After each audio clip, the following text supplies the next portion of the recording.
And you have 20 minutes, Honorable. After Nkhotakota Central, then I'll pick another 3.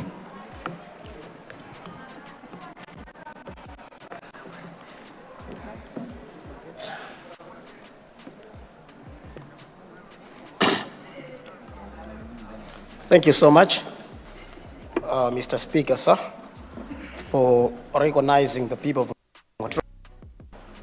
to make their maiden speech in the August House, but also to respond to the State of National Address that was made by the State President, Professor Arthur Peter Mutharika.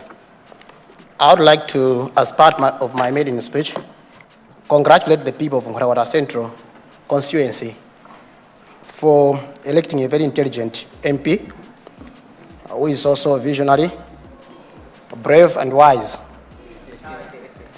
And I believe that the next 5 years will be a period to reckon for the constituency. And I'd also like to thank them at the same time, from Kandele to Chizuma, from Malingachanzi to Mphonde, from Sungu to Nkhotakota Game Reserve, from Chamakwe to Bua, for giving a very young boy, which they raised, this huge responsibility to lead thousands of lives that all look up to me for leadership, guidance, and representation. I thank them all, and some of them coincidentally are here as the students up there. I also thank them particularly.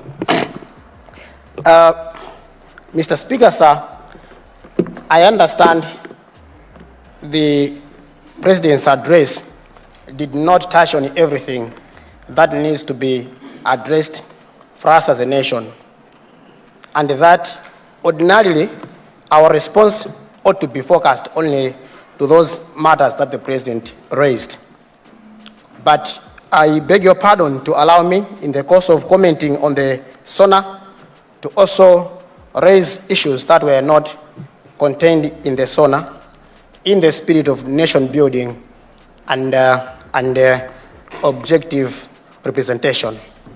Firstly, Mr. Speaker, on the SONA, I think it was a very good speech in terms of its size, because we're coming from a background where we have had long poems recited from that podium with very little or too little action to follow up to that.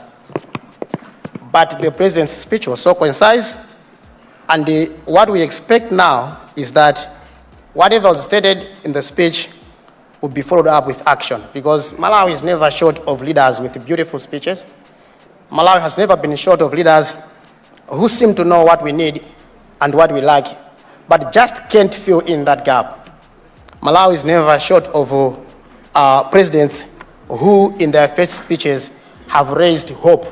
We have always had hope, even from the worst of our presidents. In their first speeches, they have raised hope in us, but that hope has always faded away as we go along.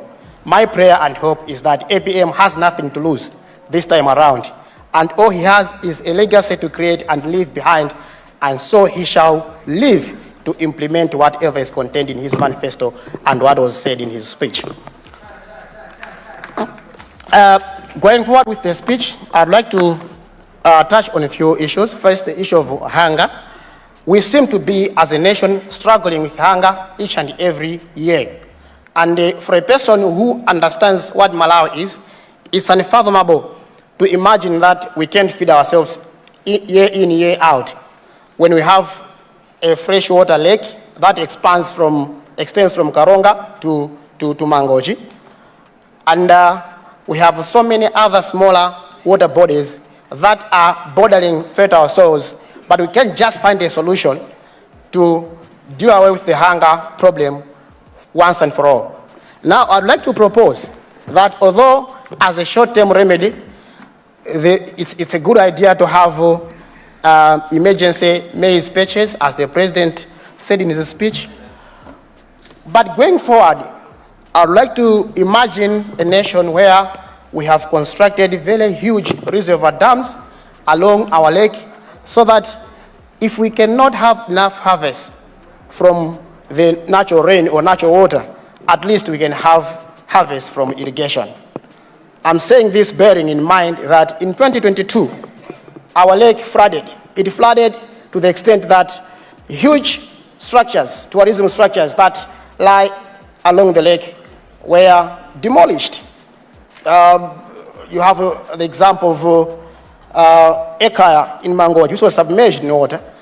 In Nkota we had in Nkota Pottery Lodge, which was submerged in water. In Mangochi, so many houses were demolished because the lake was overflowing. But all that water went downstream to Indian Ocean because we couldn't harvest it as a nation. Now, going forward, why can't we have in place plans to construct huge reservoir dams so that we harvest that water? Every time we have excess rains, we harvest the water, and later we use it for irrigation so we can stop this hunger song once and for all. It's embarrassing that we have water all around us, fed our soils, and yet we cannot feed ourselves. Very embarrassing. On education, the president did say that fees or some aspects of school fees in secondary schools are going to be abolished, which is a good step and bold one to take, considering the financial and economic background this country is coming from and that we are in, of course. But I believe that an isolated policy that does not have another policy to support it and to speak towards the same direction does not help matters. And by that, what I mean is we can have free education from primary school to secondary school, even to university. But if you don't have a policy or a law that compels children to stay in school for as long as they need to, then that policy is useless. So what we have in Malawi is free education in primary school, and now we're talking about almost free education in secondary school. But when you drive today, 8 a.m. going to Chilima, you will find in Doha, children as young as 12 are already dressed in Mkulu on a school day.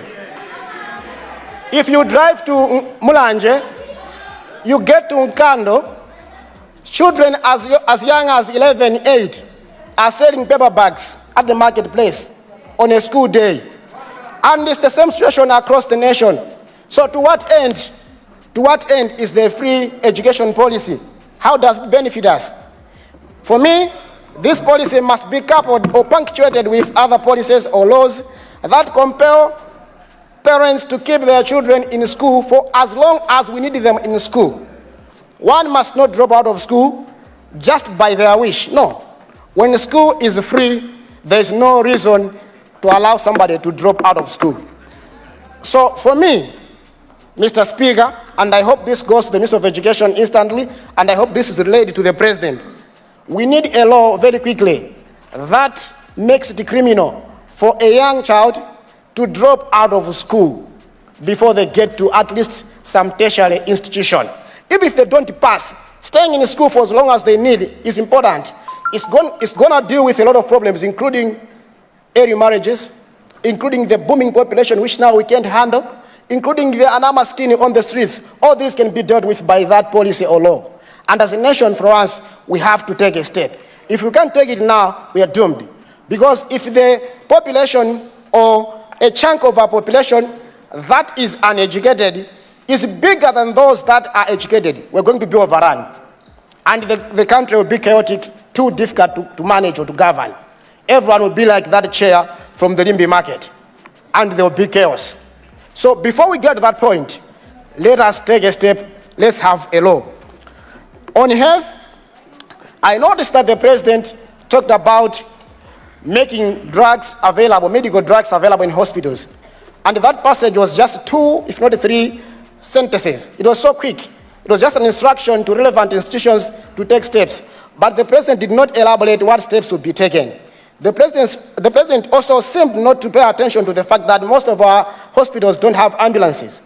And as I speak in Nkota, the MP has been, so to say, an ambulance provider. This is what should have been done by the government. Our role as MPs should have been to go to the hospital, to go to the DC, and inquire why ambulances are not functioning, not to provide ambulances.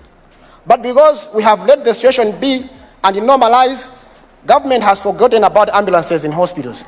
So I think as we think about making drugs, medical drugs available in hospitals, it is also important that at the same time, we talk about the transportation in hospitals, because not all hospitals have the same capacity. Others are undercapacitated, and when a patient is at a particular level, they need to be transported to a better hospital, and that needs transportation, and MPs can be doing that every now and again.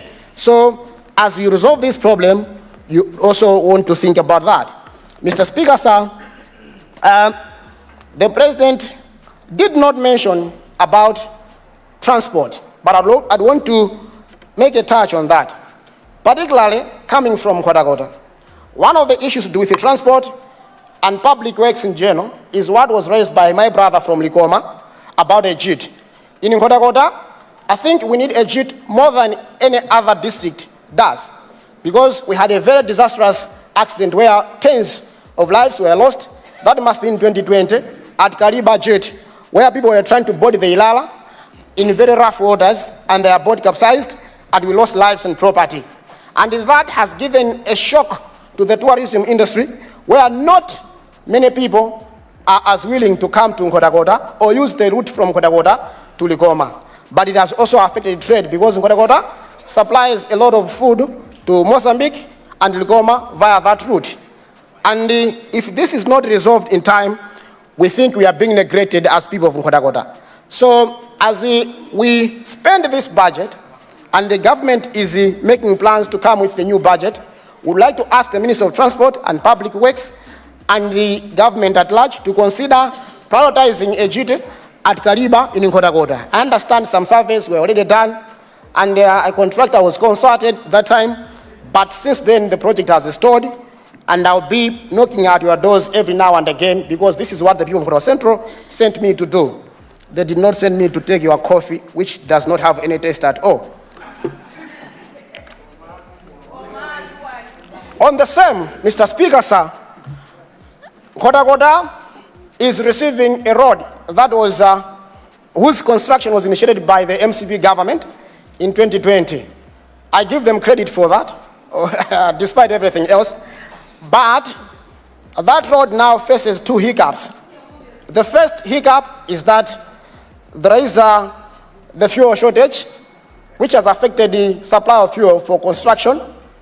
And the second hiccup is that we are getting towards the rainy season, and the progress doesn't seem to be so good. I'd like to appeal to the Minister of Transport and Public Works, one, to provide special arrangement for fuel to the Nkhotakota Road project, so that construction works do not stall even when fuel is not in good supply. And secondly, that, if possible, you provide extra labor so that people there work 24/7. It doesn't make sense when you have lights, you have electricity, but you travel on that road, as urgent as that project is, nobody is working at night, people are sleeping. That's not how progressive countries work.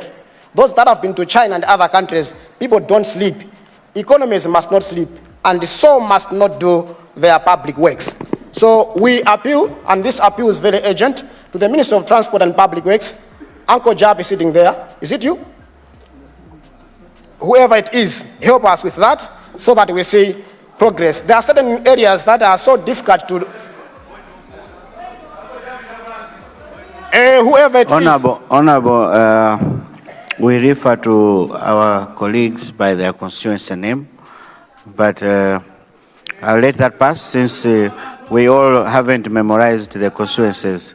But you can refer to him as the leader of the House. Proceed, Honorable. Much obliged, Mr. Speaker. You may wish to sit down because an intelligent person is speaking. On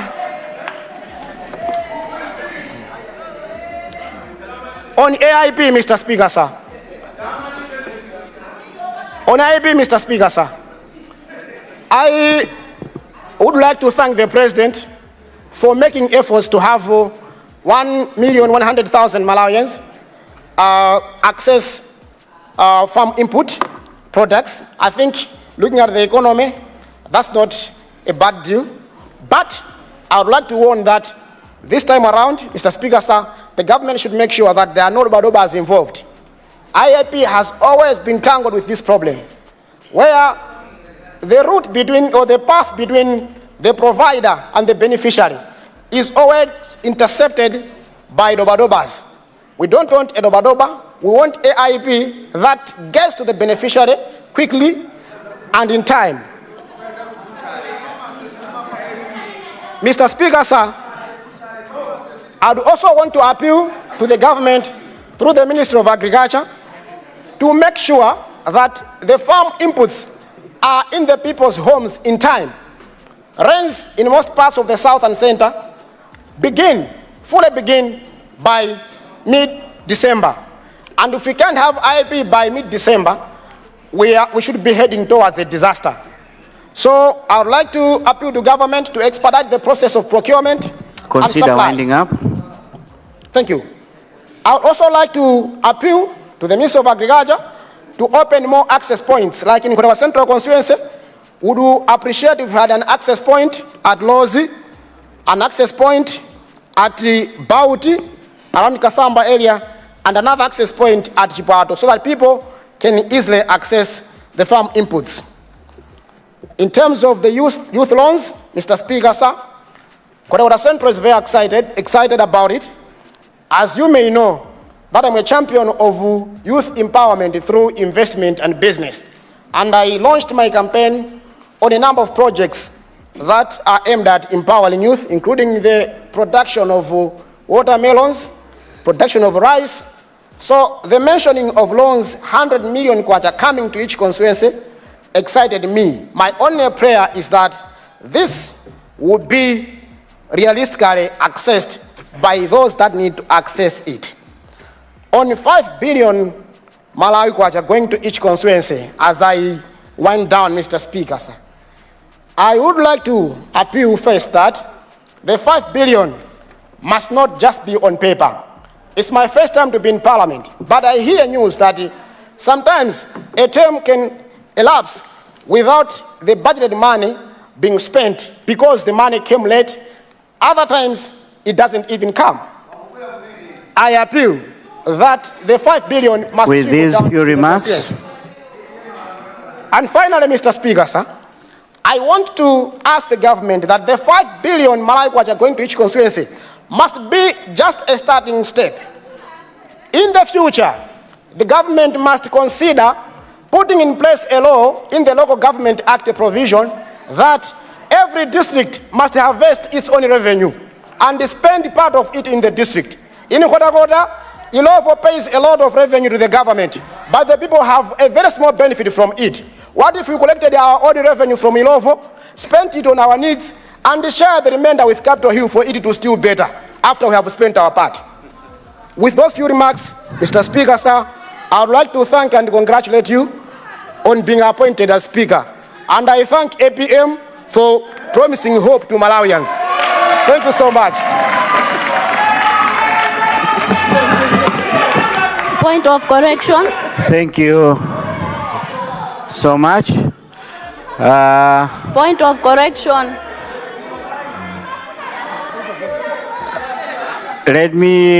I'll take Honorable Lilongwe Mpenu Nkoma. I'll take Honorable Blanta Site. Sochi Zingwangwa. Blanta? Sochi Zingwangwa. Sochi Zingwangwa. Yes. And I'll take the Honorable Minister of Health. And my sister at the end, Honorable Kosuese? Mulanje Southeast. Zomba. No, the Honorable Sondole. Lady MP. Yes. Sondole? Yes. Yeah, in that order. But I see Government Whip. I'll come to you, Honorable. Before we go, let me give the whip. Thank you so much. Thank you so much, Mr. Speaker, for giving the people of Nankaga an opportunity to speak. Mine, Mr. Speaker, is a point of correction the honorable member for Kwavutaso Central area in his maiden speech indicated that the president's speech did not touch on certain aspects that we need to recover as a country. I need to remind this House, Mr. Speaker, that effective SONAs are like miniskirts, short but covering all the necessary areas. So, what was delivered in this House by His Excellency the State President, Professor Arthur Peter Mutharika, is a dosage that we need as a sick country to recover. He covered all the necessary areas, and that is in order. The other dosages will come as we proceed. Thank you, Mr. Speaker, sir. Thank you, Government Whip. Let's honor members. Let's proceed. Starting with Lilongwe Mpenu. Yours is not maiden speech, so you have 10 minutes. Proceed, Honor.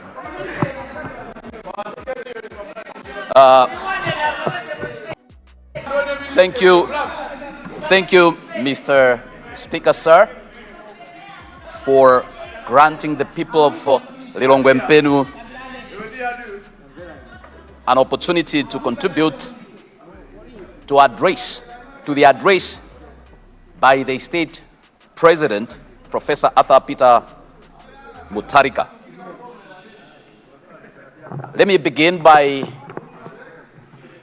like others have done before, congratulating you, Mr. Speaker, sir, on your ascendancy to the office of the Speaker. Secondly, Mr. Speaker, sir, allow me to thank the people of Lilongwe Mpenu for trusting me once again and sending me back to this House to represent them. I'm truly grateful to them, and I do not take this for granted.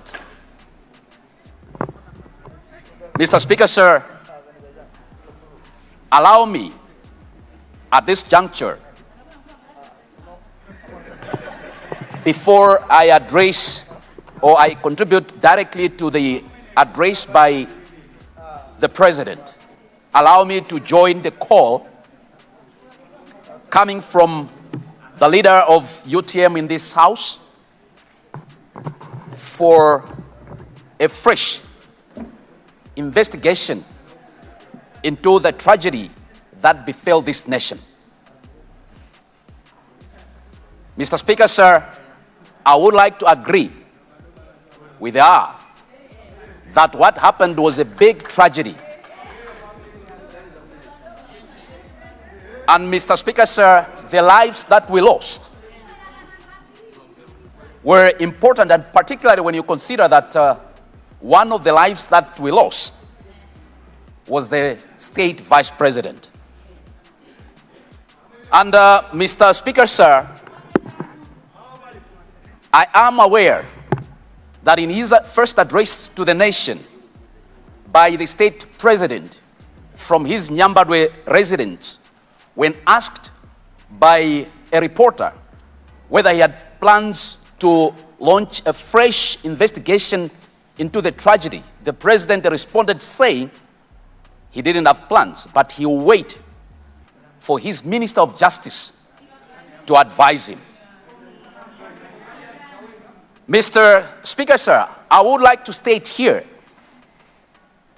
that DPP administration is a just arbiter in this whole thing, because they come in as an independent entity. I know for certain that the previous campaign rode on the tragedy that befell this nation. And our friends on the other side preyed on the gullibility of many to advance and propagate lies around the tragedy. And I am certain that the DPP administration will do their best to make sure that a fresh investigation is launched so that we know the truth about what happened. It is in our interest, Mr. Speaker, sir, we on this side, that we also know exactly what happened, because the three reports coming from investigations were dismissed by our colleagues. I am aware that the Minister of Justice did indicate that he will be reviewing the reports that will come to his desk this week.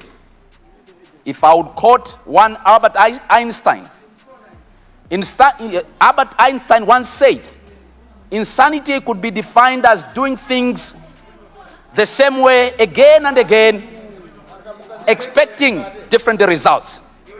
Whilst I respect the decision by the Minister of Justice to review the reports that will be sent to his desk, our interest is, or rather, we would like to join our colleagues to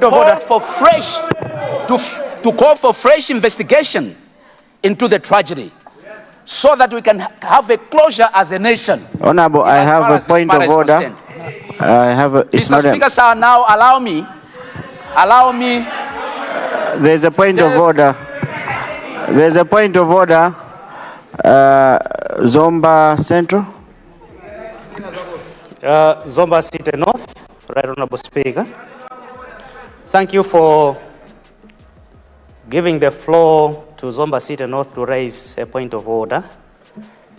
Is it in order, Right Honorable Speaker, that the member holding the floor should propagate that this side said lies? Is lying an honorable word, Right Honorable Speaker?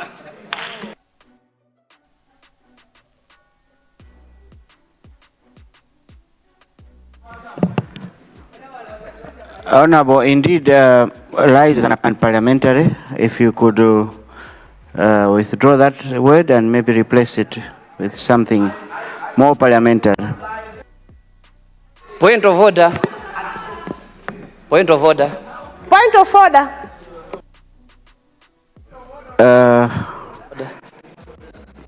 Is it Karonga Nyungwe? Yes, Right Honorable Speaker. Then Zomba Malosa.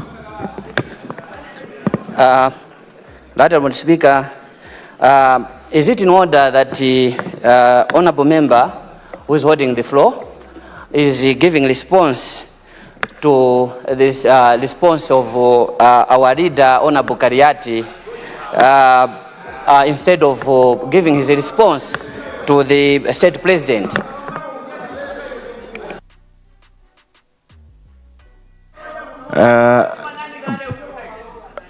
Indeed, he should address the chair, and let's stick to what we are doing, honour members. Let's not divert. We are responding to the president's address, and let's stick to that. A last point of order, Honourable Zomba Malosa.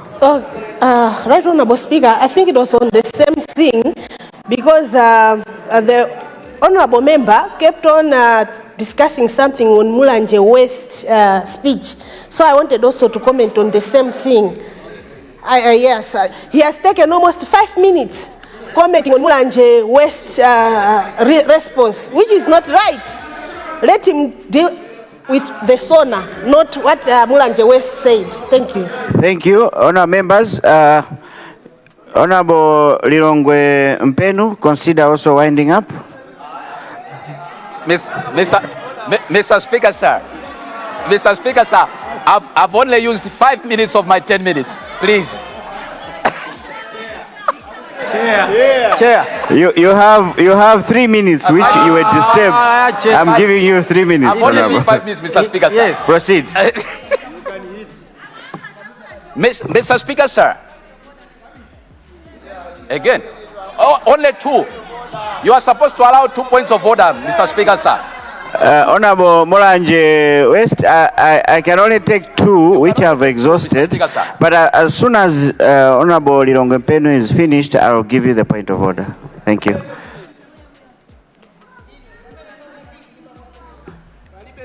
Mr. Speaker, sir, allow me at this point to now comment on the President's address. I must say, Mr. Speaker, sir, that the first step towards treating an ailment is correct diagnosis. In this regard, the President did diagnose the challenges, the problems, the ailments that this nation is going through. And Mr. Speaker, sir, we must also understand that this nation was made pregnant with expectation from the promises that our colleagues made during the campaign time. And I do appreciate that right now they are still enjoying some honeymoon. But the clock is ticking on them because the nation is still expecting. Mr. Speaker, sir, I am aware of the promises that our colleagues made.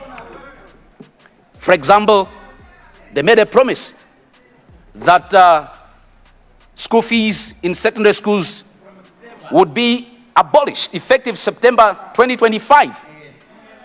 And Mr. Speaker, sir, let me say this. When somebody begins explaining a statement that they made yesterday, it means they were lying. Because facts do not need explanation. Honorable, you have used that word again, and your time is also up.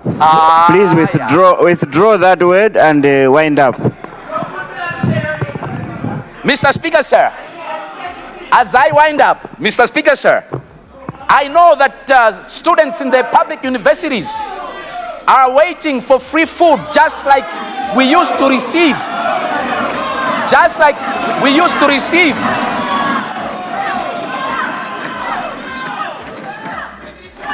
With these few remarks, but please withdraw the word lies. Mr. Speaker, sir, I withdrew the word lies and replaced with untruths. As I conclude, Mr. Speaker, sir, students in public universities today are waiting for free food, just like we used to receive when I was in the university. And Mr. Speaker, sir, let me say this, that as a nation, we wish the DPP administration well. We expect them to deliver because the Malayan voter today has become more shrewd, has become more clever, and they will not take promises for an answer. What they expect is action, action, and more action. Thank you. I submit, Mr. Speaker, sir. Thank you. Honorable Mulanje West, you had a point of order. Thank you so much, the Right Honorable Speaker. My name was mentioned, and was it in order for the Honorable Member to debate my speech? Yet we are debating the speech of the President. But also, is it in order for the Honorable Member to talk about the untruth issues when people were told to wait for 4 hours, and when people were told in the northern region, people not to go search, yet the press of the incidents were just walking distance, were just a few kilometers, and people were able to see from the road. And why is it that the Honorable Member is talking about the lies or untruth, and yet people were able to see the press was just closer to where the incident happened? And when is he aware that this person was a vice president when he didn't even take action when he was a Secretary General to see to it that it is important to continue searching the whole night when we lost the other person? Thanks so much, Mr. Speaker, sir. Mwazuka.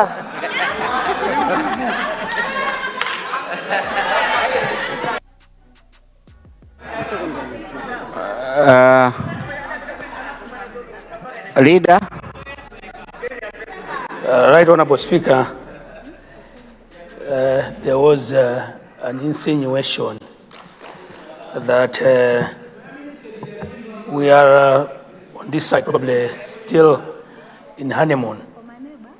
I wanted to assure my honorable colleagues on that side that the President was abundantly clear that there will be no honeymoon. And I would want to be very emphatic There's no honeymoon on this side. That is why, Speaker, you see that some of the ministers are not here. They are actually in action, making sure that we build this country out of its current quagmire. No honeymoon, I repeat. Thank you very much. Thank you, Leader. I had recognized Blantyre Sochi. Honorable, since it's your maiden speech, you have 15 minutes. Oh, Thank you, Mr. Speaker. there was a sir. point. There was a point of order, Honorable Speaker. Point of order, The honorable member who resumed the seat Blantyre. replaced the word lies with untruth, which is exactly the same thing. He must withdraw that word completely.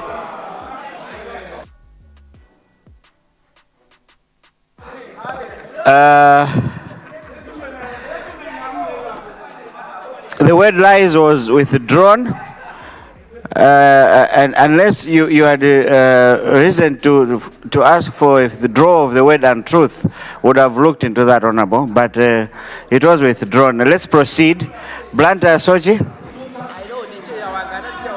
Thank you so much, Mr. Speaker, sir, for granting the people of Blantyre City, Sochi, Zingwangwa constituency a chance. Before I say anything else, allow me to thank the Almighty God for the gift of life, strength, and the opportunity for me to stand in this house. Mr. Speaker, sir, I would also like to thank my parents who raised me with discipline, faith, and the belief that greatness comes through service. I would also wish to thank the people of Blantyre, Sochi, Zingwangwa constituency, my campaign team, youth, women from the constituency, the chiefs, for believing in me to represent the constituency. And now, let me congratulate His Excellency the President, Professor Arthur Peter Mutharika, for delivering this year's State of the Nation address with clarity, humility, and vision. I also extend my congratulations to you, Mr. Speaker, sir, your deputy speakers, all cabinet ministers, my fellow honorable members of parliament, on your election and appointment to serve the people of the beautiful republic. Mr. Speaker, sir, I stand here deeply humbled by the trust placed in me by the people of Blantyre, Sochi, Zingwangwa constituency. And I wish to salute my predecessor, Honorable Lipipa, for his service to our constituency and to this house.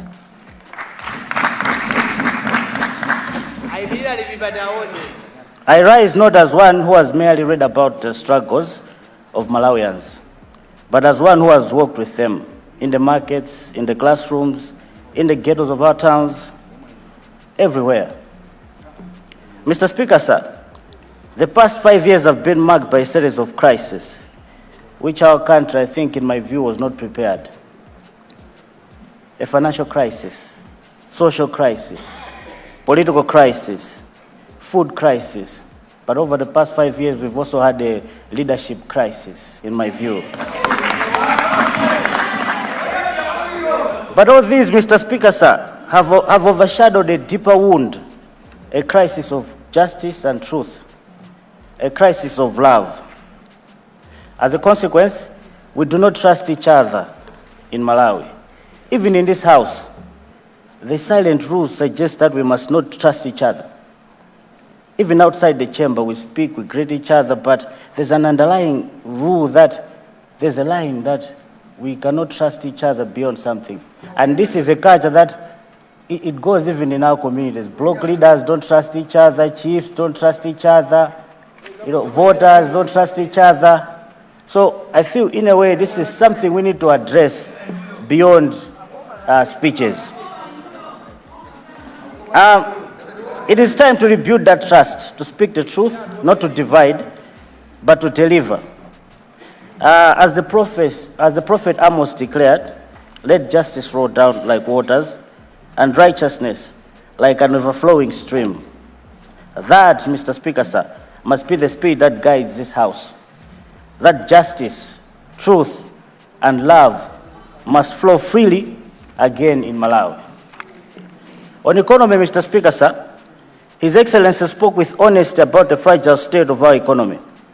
Inflation at 28.2%, forex scarcity and rising debt at 21.6 trillion. And these are not just numbers on paper. They translate into hunger, unemployment, and hopelessness in our communities. So I was asking myself, what does this mean to a student? What does this mean to the ghetto? What does this mean to a woman in Zingwangwa, Baluti? To a young man in Mlowe? It could mean suicide. It could mean prostitution. It could mean defeat. It could mean anything. As a youth leader, I must emphasize economic stagnation means no jobs, no innovation, and no future for our young people. Malawi cannot continue to be being a consumer economy when our graduates remain vendors and our farmers remain poor. This is not time to despair. It's not time for despair. It is call to action. The challenges before us are not beyond our creativity, nor are they greater than our collective capacity to solve. Let us shift, Mr. Speaker, sir, from consumption to production, from importing everything and making something. Let us anchor recovery of the creative energy of youth. Empower youth-led agro-enterprises, small industries, and digital startups. Mr. Speaker, sir, I do believe if we equip our youth with tools, credit, markets, they will turn this economy around. Youth are the major stakeholders of our economy. Youth do not want handouts. They want a fair chance to build. They want a chance to actualize their potentials. On education, Mr. Speaker, sir, 35 years ago, Malawi's education system was stronger than it is today. University students ate free meals in cafeterias and could focus on their dreams. Today, many go to bed hungry. Some of our young women, out of desperation, have had to master the tragic art of entertaining blessers just to survive. Education must not be a privilege, it must be a pathway. Free secondary education, Mr. Speaker, sir, is a bold start, but free must not mean empty. Let us invest in teachers, in labs, digital learning, in technical skills, because education is not an expense. It is a seed of justice and progress. On constituency development, Mr. Speaker, sir, allow me to speak for my people. Our roads in Chitawira and Kolokosa, Manja, Naperi, Sochist, Zingwangwa are a disaster. And this is right in the heart of the city of Blantyre. We pray this administration, appealing to the Minister of Lands, Housing, and also the Minister of Local Government. Most of the houses, the property in these areas are Malawi housing properties, and we also pay city rates. And there's usually a tug of war between the Minister of Housing and Lands and local government as to who is in charge of, working on the roads. And the Honorable Minister of Local Government, he's very familiar with these areas. We've been there for years together. They're in bad state. Mr. Speaker, sir, at Zingwangwa Health Center, we have a sorry situation. Women at the maternity wing, sometimes they deliver on the floor. We don't have enough beds. And I think me giving a blind eye to this point, this fact is not doing my constituency justice. Water, the most basic necessity. It remains a serious crisis in my constituency. In a commercial city that is supposed to be the hub of business, we are not supposed to be having challenges, water challenges. In all these townships I've mentioned, we go sometimes 2 weeks without water. So it is a right. Water is not charity. Water is a form of justice. It is a right enshrined in the Sustainable Development Goals, and it must be honored. I commend the President for the 5 billion Constituency Development Fund. This decision is progressive, but I echo the calls from across the House. let us resolve the issues between MPs and councillors urgently so that this fund works for the good of all of us. Mr. Speaker, sir, on 10 June, I rise with a heavy heart to echo the call made by the Honorable Leader of UTM for a commission of inquiry, a fresh one, into the events of 10 June. I think our nation is divided into two. There are those who believe it was an accident, and there are those who believe it was an engineered accident. Both sides, they've got so much to say. However, Mr. Speaker, sir, a fresh commission of inquiry gives us two things. One, closure to the whole nation, and probably redemption. Redemption for those who appear to be suspects when they might not be suspects. So, to echo the cause, we need a fresh commission of inquiry, because there are a lot of questions that were not answered. There was a lot of distortion of facts around 10 June. There was a lot of misinformation from the government side, especially those who are clapping now. So, a fresh commission of inquiry is a must, Mr. Speaker, sir, if I might use that word. On youth empowerment and opportunity, Mr. Speaker, sir, the youth of this country are not the problem. They are the promise of this country. I applaud the President's decision to allocate 100 million for both women and youth. The initiative can transform local economies. However, to make it effective, I propose that probably each constituency should have a youth innovation hub where we should have training, mentorship, and where these grants or loans could be administered under the members of parliament. This will ensure that the beneficiaries of these loans are equipped and trained to make the best use of the loans. I would suggest probably we partner with financial institutions like Finca, but I think the minister involved could see how they could work around it. But at constituency level, it would be key for young people to know, to have a door they can knock on to access these loans, to access training and capacity building. Empowerment alone, Mr. Speaker, sir, does not end at funding. It doesn't stop and start with funding. We must invest in digital skills training, technical colleges that should teach modern trades, the youth cooperatives. I think this is in line with the innovation hubs we might set up, we are suggesting. When we trust young people with opportunity, they repay us with innovation, energy, and results. On national unity, Mr. Speaker, sir, to echo the President, let us remember development has no party colors. Hunger, unemployment, and broken infrastructure do not ask which side one sits on. We can disagree in debate, but we must unite in purpose. This is not the time for division, this is the time for delivery. And lastly, to echo the UTM leader in the House and on behalf of the people of Sochi Zingwangwa, we pledge our full support to His Excellency the President and to his administration, to his government. Because it is in our best interest and in Malawi's best interest that the President and the government should deliver for our people. In conclusion, Mr. Speaker, sir, our nation stands at the crossroads between cynicism and courage, between talk and transformation. Let us choose courage, let us choose truth, let us choose action. As a son of the ghetto, as a son of Malawi, as a son of the soil, I pledge to work with the government, the President, and I pledge to work with everyone. Thank you so much, Mr. Speaker, sir. Thank you very much, Honorable.